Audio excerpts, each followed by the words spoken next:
Ladies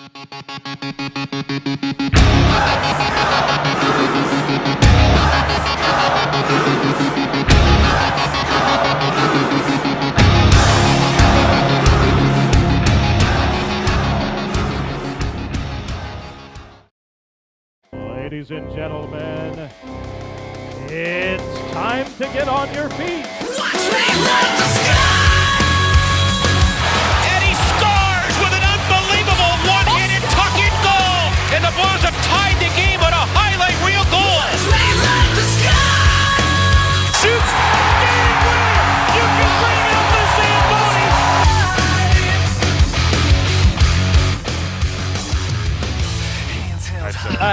All right. And here we go. All right, Joe. Hey, loungers. All right. God damn it, Sean. All right. You ready to try this again? All right, let's do it again. All right. Here we go.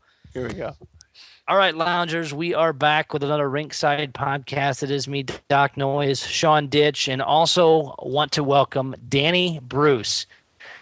Danny is a local referee, has made his name big in the lounge. You see him comment on a lot of good stuff, and he got to spend some time at training camp on the ice this weekend with the St. Louis Blues. Welcome, Danny. How you doing? I'm doing good. Thanks for having me on. So give us a little background about you first. A little background about me. I played hockey for about 17 years competitively, and I coached for 4 years, and this is now my 6th year in officiating. Awesome. Been enjoying it ever since I got started, and found out, it took me 4 years, but I found out coaching wasn't really my avenue and got into refereeing and found out that was kind of my niche. So. And we say, I know a lot of us hear about your reffing down here in St. Louis and all that you do, but what actually brought you to reffing? I mean, that's one of the most thankless jobs in any sport, especially hockey, with the way us hockey fans can be. Well, I think a lot of it came down to, I was still very passionate about the game, but, I wasn't playing competitive hockey anymore, but I wasn't at the point in time to actually leave the game completely. I still wanted to put on my skates and go out and skate every night throughout the entire winter. So I found with refereeing, I can kind of make my own schedule, pick and choose what games I want. And that's kind of how I got started. I was like, it was going to be like a hobby, and a hobby I can make some money at. And then one thing led to another, and it's just progressed. And, next thing you know, I'm on the ice with the Blues at training camp. Yeah, you make good money. Like, I reffed for 1 year when I was 14 years old. I reffed mic games and squirt games, and I got paid like $18 an hour for a game, and my partner didn't show up. I got paid double. So I imagine you get paid a little bit more than that since you're reffing high level as well. That money on the side with your real life job must be a really good bonus as well. Oh, yeah. Yeah, and it's one of those things where you got to put in the time and the work, and just like any other job, you got to start at the bottom and work your way up. But, now it's to the point where I kind of look at it where I get 9 months of my mortgage payments out of the way with my refereeing paycheck. So it's kind of like having your mortgage paid for 9 months out of the year. Wow. That's awesome. So let's get into training camp. It did open on Friday, closed to the public, but I know they were having some hard skates, had a little bit of injuries. They started the first day with, which is never a good way to start. But it sounds like nobody is too serious. Ryan Reeves had a collision. He was out on Saturday. I was at the Scott traded on Saturday for all that. He was walking around with a compression sock on his right leg, moving pretty well. Doesn't seem to be hobbling too bad, but they kept him out. I don't believe he was even on the ice today.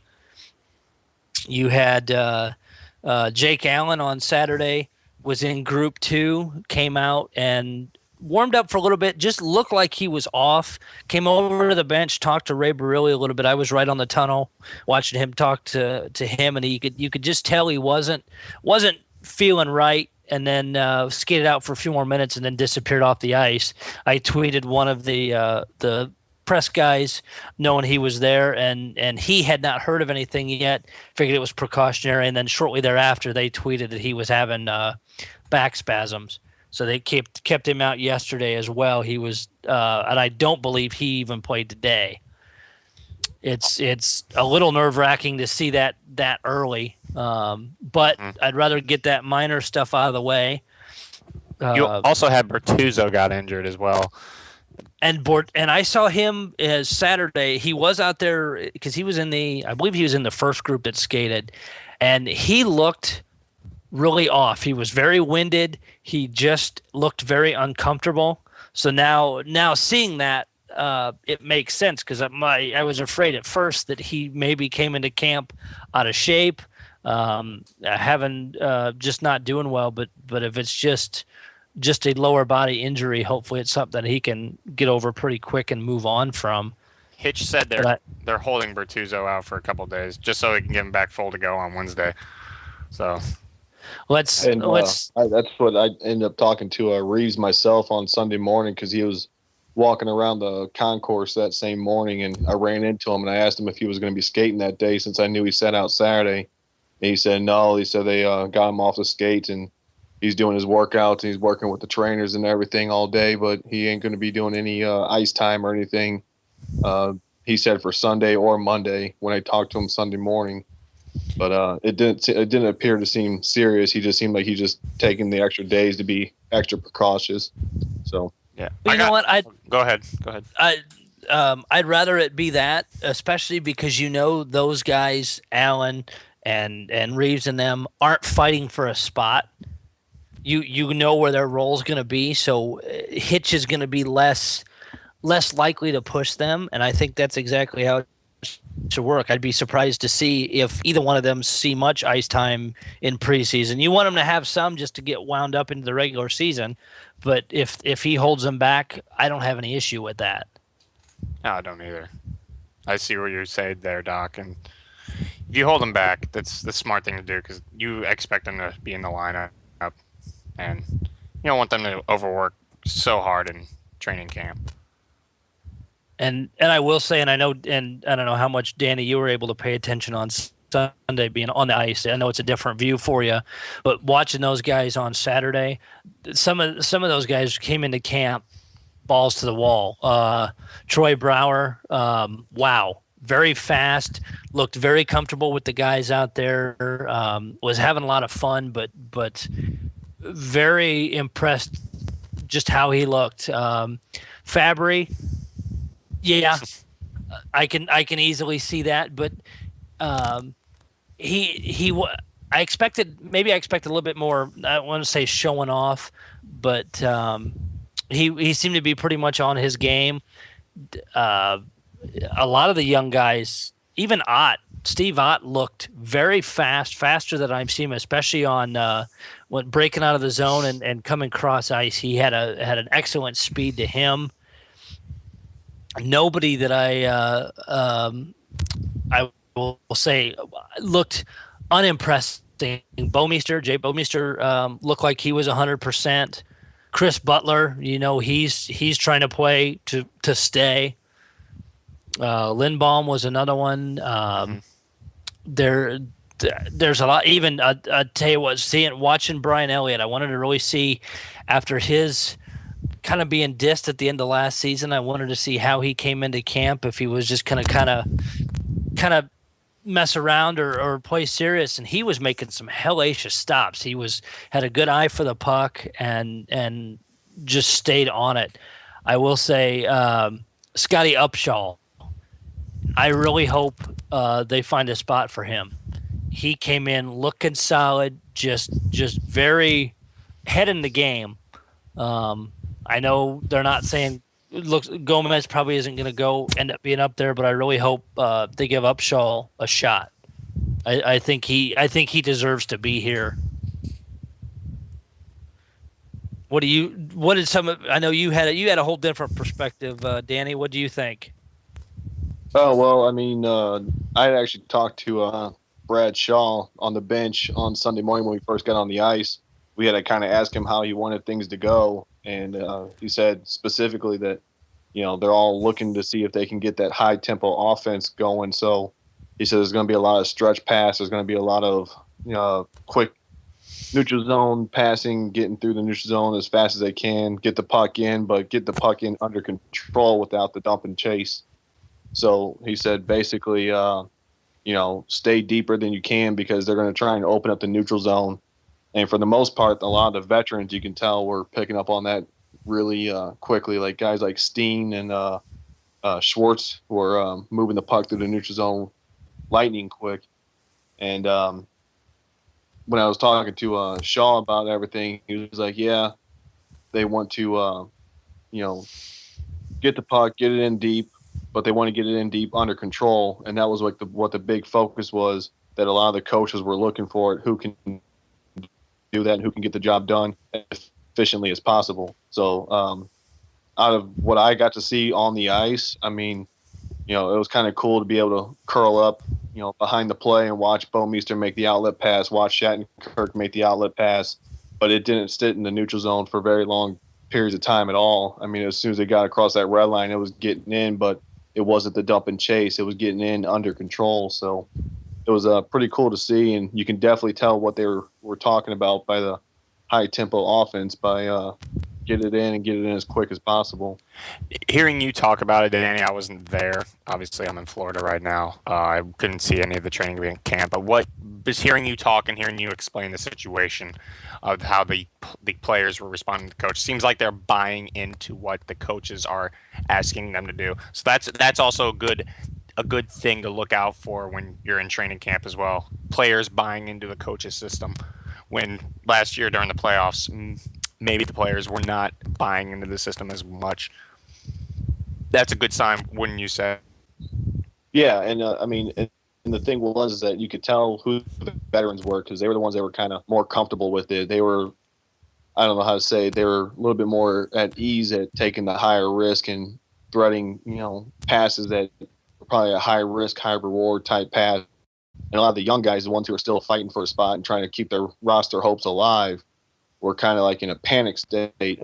I mean, they were moving their feet quick and their hands quick, and I think a couple of them were making some bad passes because they were just trying to do what the coaches were saying and get it through that neutral zone as fast as possible instead of taking a quick second, looking to see who's open, looking to see what lane is open and how to gain that attacking zone as efficiently as what the veterans were doing. When Steen's got the puck on his stick and he's coming through the neutral zone, he's got his head up, he's looking at all different types of lanes.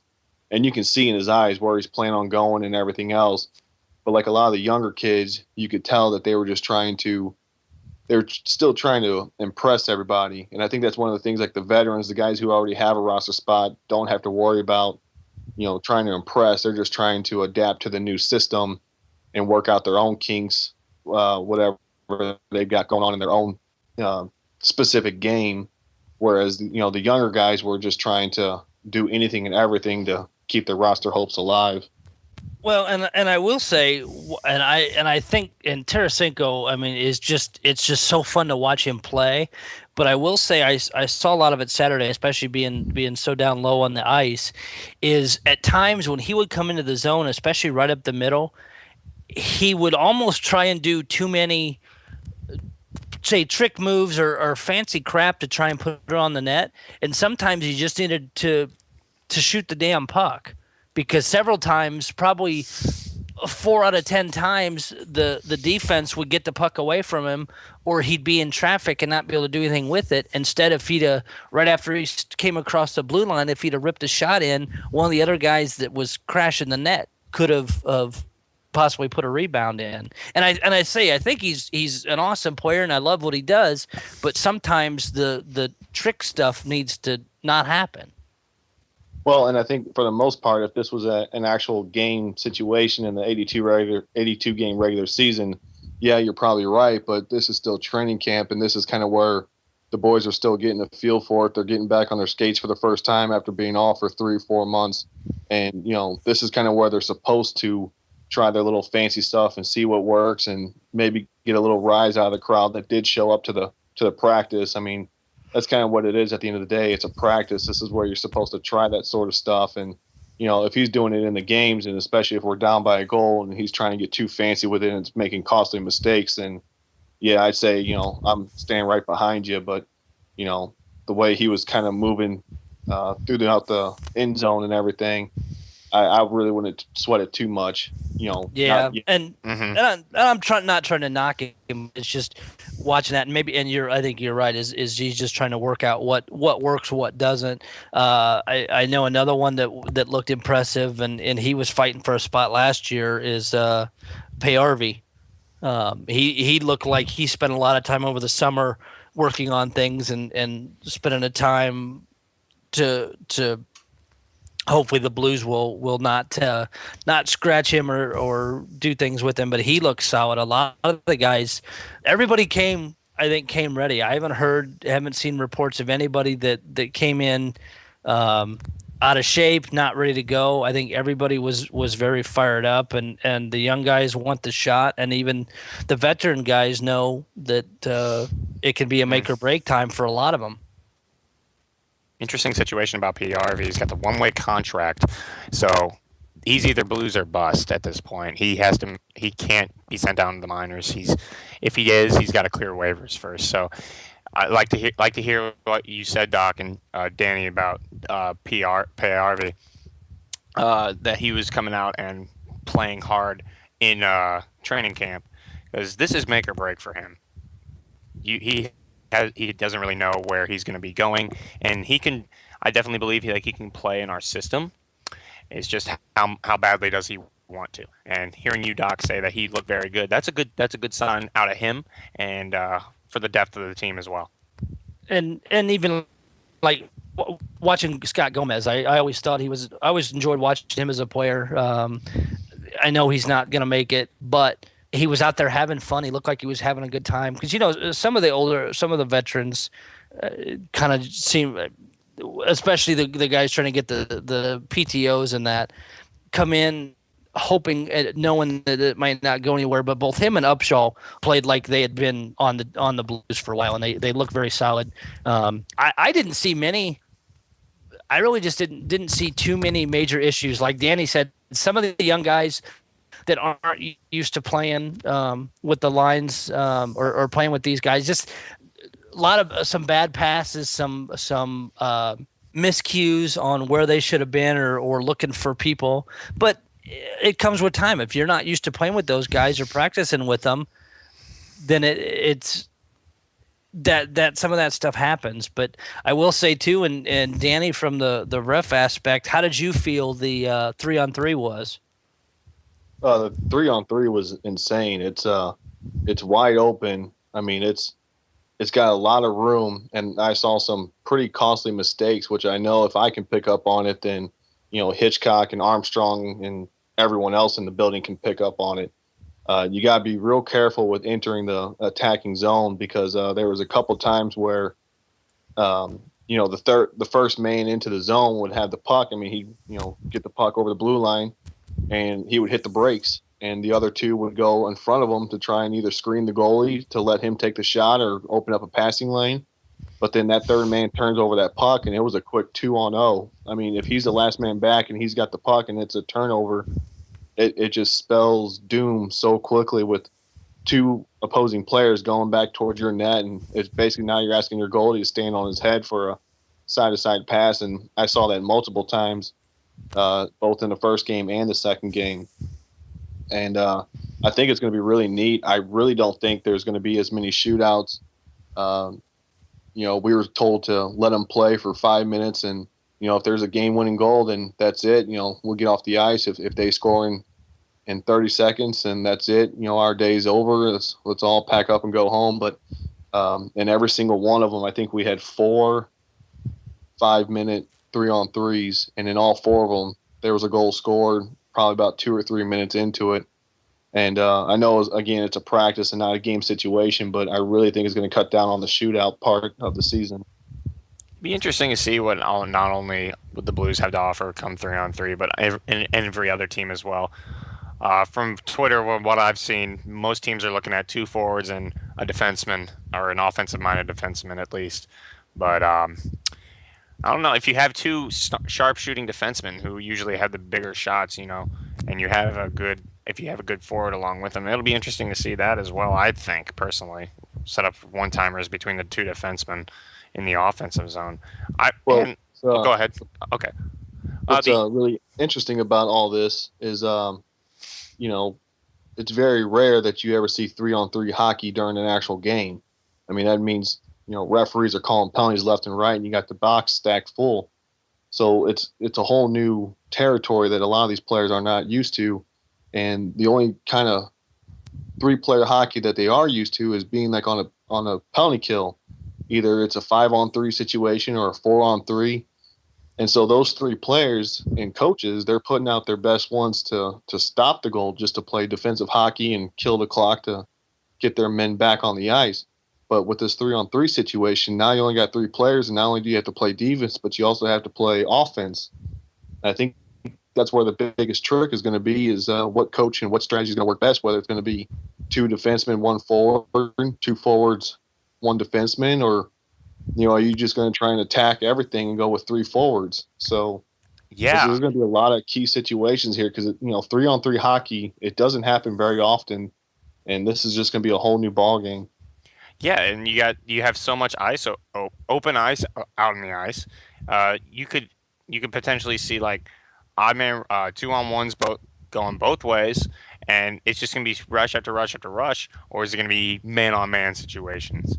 It'll be interesting to see how it plays out. And Sean, you nailed it. Is the amount of ice it opens up with 3-on-3? It's amazing to see how much that actually is, and how much everybody's trying to figure out exactly where it's going to go. One thing I wish they would have done was call some penalties and put a 4th guy out there with doing some 4-on-3 and kind of see how that worked a little bit. I was curious. I was hoping they were going to do that just to see how that balance would have been with a 4-on-3 situation. But Danny, I think you're right, and Sean as well. Is you're going to see a lot more goals in that, and a lot less shootouts. And one of my buddies I was with on Saturday, him and I were talking about it, and the big comment is with that is Oshie.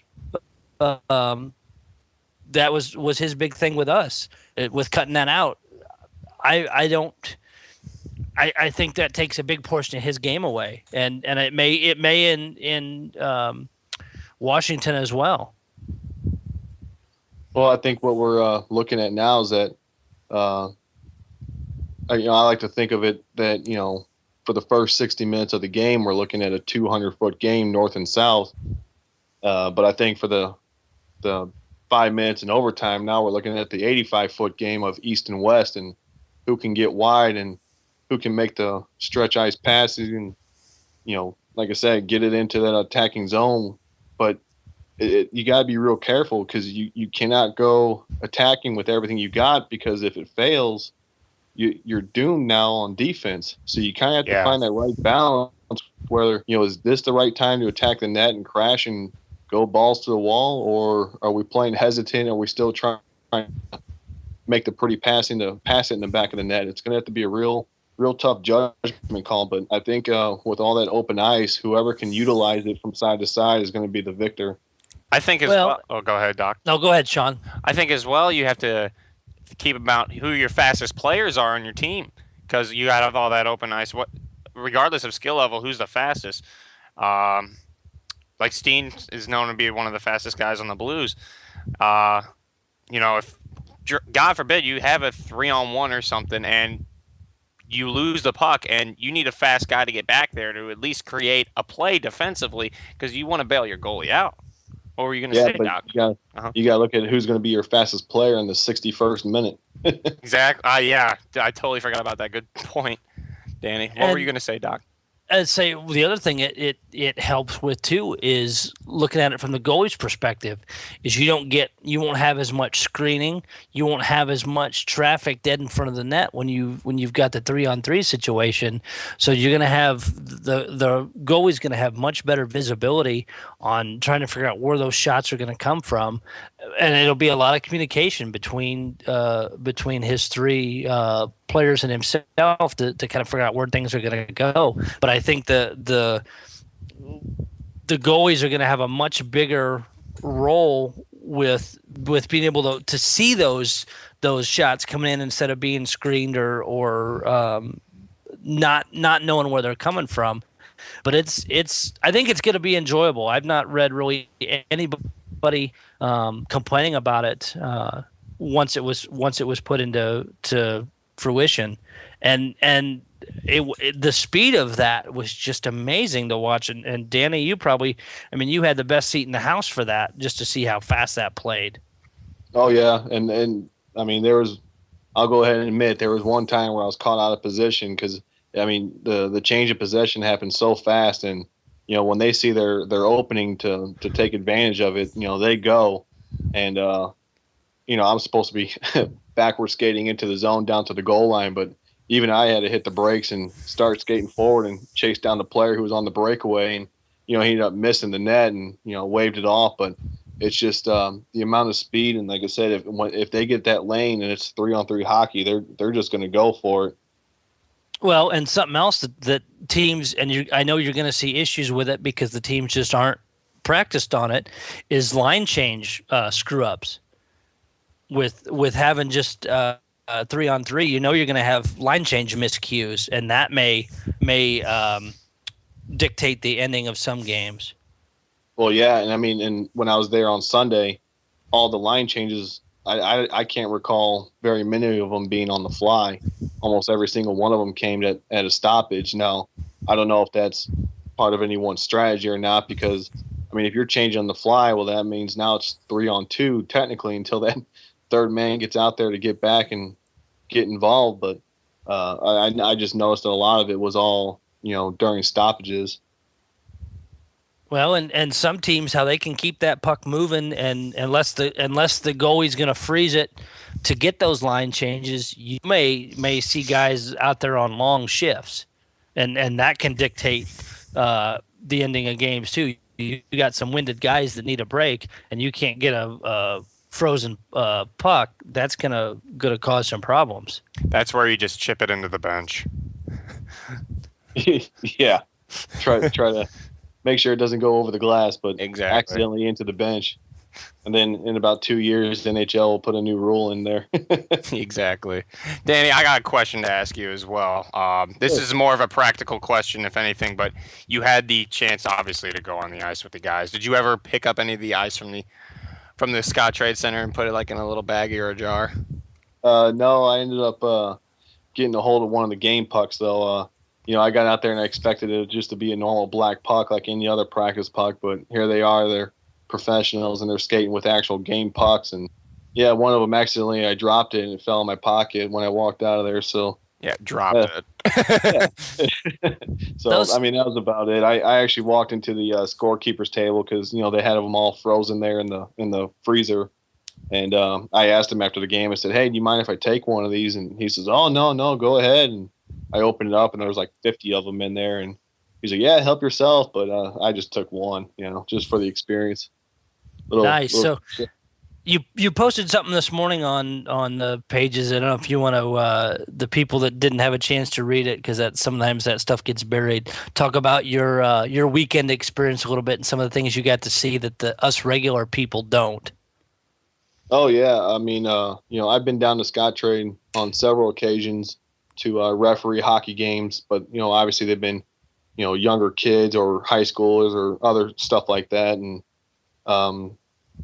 I've toured the locker room like every Blues fan has, but the whole experience on Sunday, it kind of like it was just a different environment because the players were in the building, the coaches were in the building, and everyone was walking around. I got asked twice if I was a player, and I had to tell them, like, no, I'm not one of the players. I'm one of the officials. And they said, oh, okay, thanks for coming out and doing this sort of stuff. And sounds like you missed your on-ice tryout. I know, right? If I had my stick and my gear, I should have just threw on the stuff and went out there. Who's this guy, right? So, like the case with the Montreal Canadiens a few years ago. Yeah. Didn't that guy score too? He went in and I think can't remember, but I think if I recall, he went on Jose Theodore, and I think he might have scored. I think he gets something to brag about in the bars later that Yeah. day. Yeah, and I mean, going back on to Sunday morning, it wasn't really kind of a thing where I just don't normally get starstruck. It kind of just felt like I was just in a friend's house is basically what it came down to. I mean, yeah, you see all these familiar faces and you know who Bowmeister is and Schwartz and all these guys and Backus and them, but they don't know who you are or anything like that. But they were all real polite, and Yaskin was cracking some jokes with me when we first got out there on the ice. So that was a lot of fun. And then just all the behind the scenes stuff afterwards, after the game, the parts of the building that no one really gets to go to. I kind of got a sneak peek at that, so that was kind of an experience. Who's the biggest trash talker on the Blues roster? Easily Ott. Easily. I think every single minute while he was out on the ice, he was jawing at somebody about something, and a lot of the players, a lot of the veterans like Pietrangelo was cracking up, and they ended up getting a stick broke over them too, jawing back and forth. But then Ott would put his gloves in his face and just trying to mess with them, and it's just kind of it's good in a way because Ott's out there and he's breaking a lot of the tension that they are out here playing a game. It is for fun, and a lot of the kids are all nervous trying to make the roster and under a lot of stress. And you got guys out there like Ott just cracking jokes, jawing at all kinds of players, giving everyone nicknames that they probably don't even want to have. But he was a lot of fun. Well, and that was a lot of the Twitter blew up over that, and Facebook and that of people that were there saying Mike Ott busted his stick and they were going to fight and all that, and other people that, and I think you may have even commented on it, said they were smiling while it was going on. It's not like they were going to really go after each other. No, they weren't going to go after each other. They were just kind of horsing around, I guess. It was just kind of like Ott was just trying to find anyone to pester, and it just happened to be Pietrangelo. A couple shifts later, he was trying to do it to Steen, and Steen just wasn't biting like I guess Pietrangelo was, and he was just out there just, being Steve Ott, just being a menace. And like I said, just jawing and chirping at everyone that came near him. That's also a good thing to wonder who's going to be the assistant captains now, as Oshie and Barrett Jackman are no longer with the Blues. So maybe Ott, maybe who else? Shattenkirk could be an alternate captain, or even Bowmeister. It'll be interesting to see how that plays out as well.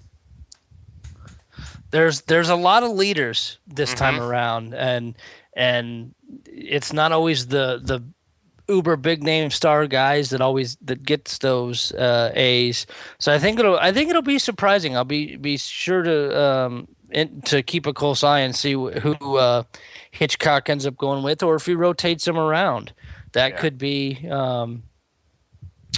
something that he'll do. But I think it works better if you lock him into certain people for a while and not rotate them constantly. But Danny, any from your aspect on Senny, any surprises with any of the young guys come in, or even the veterans, things you wouldn't expect to see, or guys that either looked beyond phenomenal or not doing well? Yeah, the one that sticks out the most, that stood out phenomenal, was Colton Payarko. And not only is he an 8-foot tall tree, but he's just so fluid in all of his movements, and he sees the ice really well. And, for the longest period of time, my referee position was in his end zone. So as he was moving up ice to find out who the open guy was, I was standing right behind his shoulder, or actually I had to kind of look around his hip because he's so tall. But you can see what he was looking at, and you can see what his lanes were, and he had the confidence to wait. If that winger wasn't exactly open yet, he would, just take the extra second. And even though he was being heavily pressured, he wasn't in a panic state, and all of a sudden he would just still make a real good, crisp, clean pass. And then even his shots he's got a rocket for a slap shot. And he was the one that really stood out to me, was Payarko. And he, like I said, I really see he's going to be doing lot of good things for the Blues in the upcoming years, and possibly even at the end of this year. He just looked like he was one of the veterans, like he's been doing this his entire life, and he just kind of blew everyone away. Even I was talking to the other officials, and they all kind of agree because we all kind of dropped the same name at the same time. Yeah, 6'5", 214 pounds, and he's 22 years old. Yeah, I mean, Wow. and he, I don't know how, but he appears even taller than that out there on ice. He looks like he's a game manager. He's on the blue line. He looks like when he's got the puck on his stick, and this may be while he's been growing up through, peewees all the way up through minors and now here, that he's always been that type of player for all of his teams. And that's just kind of the role he adopted, at least when I was out there on Sunday. And he just seemed real confident, real like as if this was his house, and someone else was going to have to take the job from him. Quick question, Danny, before we're about to wrap up here because we're running a little on time. But we all know how good Payarko is offensively, the shot, the size. How is he defensively? Is he physical or is he more skilled mindset defensively? I didn't really see a whole lot of physical from him. I can't really comment on that because, not a whole lot of the players were being real physical with each other because at the end of the day, they were still all on the same team. Okay. I'm sure if he had, the opportunity to run somebody in the corner or up on the half wall, he probably would have taken the opportunity if it was a Blackhawk. But, out here, we're still playing against our own boys. So, it's still hockey, and there were some body checks and there were some hits and stuff like that, but no one was trying to personally embarrass somebody or injure another person. So most of the things that I saw from him, it was all very methodical, very intuitive, kind of, thinking on what's the next best move, and he just executed everything like every single time. And he surprises with the goalies. None of us really got to see Jake Allen at all with his back spasms, but I thought all the younger goalies looked phenomenal, and I thought Elliott looked his best, as good as he's ever looked. Yeah, and I was trying to pay attention to see what Binghamton had done, but I never really caught a really good view of what he was doing. But the one goalie that kind of stuck out to me was Phoenix Copley, and I know it may not be a household name yet, but maybe it just might be a day that he was on, but he was covering everything in sight. I mean, his side to side, his lateral movements, everything is up and down. A lot of the veterans and even all the young guns and everything were having rough times getting the puck on him, and he made some big key saves in some of those 3-on-3 overtime periods that we were trying to simulate. So as far as the goaltenders go that are not Elliott and Allen, Phoenix Copley kind of stood out, or at least he stood on his head. He was the same way on Saturday. I mean, 6'4", 196 pounds. That's a big boy. Yeah. And he's very mobile, good eye for the puck, and I will say, watching all the goalies, Bennington, I was a little. He seemed off, at least on Saturday, not as comfortable with the puck, but Copley, Elliott, even Lundstrom seemed to have good tracking of the puck, and especially off rebounds. Elliott, out of the three, I think had the best with rebound control, but Phoenix Copley, I expect to see him in St. Louis in very short order. Yeah, and I mean, I hope it's not in short order for our starter goalies by being hurt or anything, but hopefully he works his way up through the ranks and does his due diligence and keeps at it.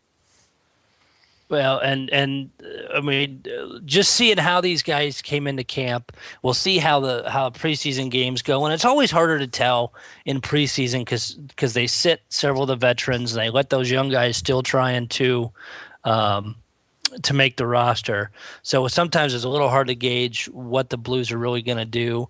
But seeing these guys come into camp and just how they were fired up, ready to go, I'm impressed. I'm feeling very comfortable with where we're at as a team right now. Yeah, and it looks like even with the team that we have right now is looking good. It looks like the team that we're going to have in the future is looking really well too. There's a couple of the forwards I'd like to try and name. that kind of also stood out to me while I was out there on the ice. Scott Gomez, of course, was all over the ice. Payarvi was playing with a ton of energy. Like I think Sean mentioned it earlier, he looks like he's possessed trying to get his way back up on the NHL roster. But along with that, you also had Andre Benoit playing out of his head. Joel Edmondson, he was playing out of his mind. I can't remember who it was exactly. I believe his name is Jordan Caron. I think that's his name. But he stood out a couple times, and even Peter Harold stood out a lot. Constantly on the ice, always asking to get back on the ice and moving. And some of those are the young guys that a lot of the people don't really know yet. And I think they're going to be big names here in the coming future. I'm glad that you pointed out that our future still looks good, even if the old core is about to move on, maybe in the next 3 or 4 years. If this year, God forbid, if we're out again in the first round, but even with this current core that we have, this current core of lineup, and with our younger core, Pietrangelo, Shaq, Kirk, Tarasenko, Schwartz, Fabry, Perico, the future is still bright in St. Louis, and with the two goaltenders as well, Phoenix Copley, Jordan Binnington, and even Jake Allen included, our new core that is about to surface still looks very strong, very promising, and Blues fans really shouldn't be concerned about the future. Right. And you still got the emergence of Yaskin. You still got the emergence of Fabry to come. Yep. Schwartz is probably going to be the new cornerstone in the next 5 years or so. I think Armstrong and everyone else has done a real fine job at drafting who the next guy is and planning for the future, as well as trying to get this team here to the promised land. So I think it's been an all around good effort from everyone. Well, I know all of us are fired up. The lounge is very active with people that were at training camp, what they saw. Everybody's fired up. We got our first preseason game tomorrow. I don't know. I know it's not on TV. I don't know if it's being broadcast on the radio at all. I think you can at least get it on the Blues website. So I hope to follow that tomorrow night. I'm on the radio till 7, so hopefully I'll pick that up as soon as I'm off my show. But I think everybody's excited. They've washed the bad taste out of their mouths from the end of last season, and now that it's really here, let's get everybody fired up and get them on the same page and let's win some hockey games. Woo! Yeah, sounds good. Danny, I appreciate you coming on. I definitely want to have you on some more with your insight, especially as the season progresses. And make sure, loungers, if you get down to Scottrade, even not during a game day, go hunt for the brick. I know you can use the brick locator on the Blues website, but you can look up the lounge brick, find that, and check out some of the other ones. Johnny tells me it's in section T. If you don't know what those sections are, it actually spells out if you're standing at the road looking at it. I believe it's at the road. Let's go Blues. So, and it's just to the right of the Brett Hull statue. Those bricks turned out awesome. I know they had a couple of people get engaged with them on Saturday, which is cool, and seen a lot of neat ones down there. So come check out the lounge brick. Take your picture with it. Post it up on the lounge page. Make it a fun little game. Maybe we'll get some prizes or something we can do with that. But loungers, it has been another fun time of talking hockey. Had a great guest, getting his on ice insight and his behind the scenes information that makes it even more fun. But for me, Doc Noyes, Sean, and Danny, I appreciate everything. All you listening, thank you. We will see you soon. Let's go Blues. Let's go Blues. Let's go Blues. Watch me let the